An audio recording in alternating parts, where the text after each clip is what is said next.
Қайырлы күн достар. Бүгін біз синабон булочкаларын дайындаймыз. Терең ыдысқа жылы сүт құямыз. 2 жұмыртқа жарып араластырамыз. Қант қосамыз, тұз, ертілген сармай қосамыз.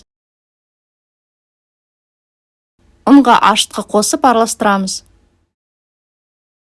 Аз-аздан ұн қосып қамыр басамыз.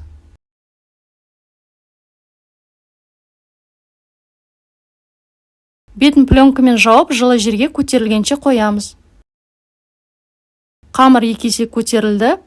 Енді жайып, конверт істеп, тағы 15 минутқа қалдырамыз. Дайын қамырды 4 бұрыш етіп жаямыз. Үстінен сармай жағып шығамыз. Ыдыста қант пен корицаны қосып, араластырып, үстіне сеуіп шығамыз.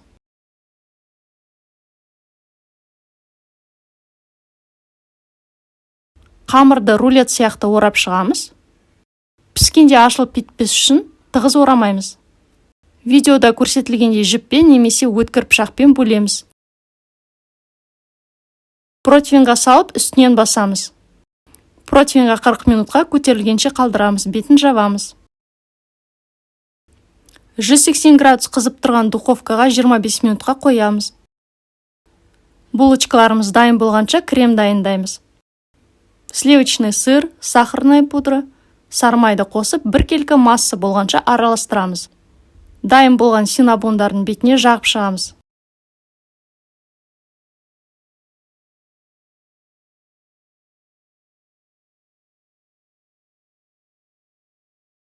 Синабон өте жұмсақ, хош иісті, өте дәмді шығады.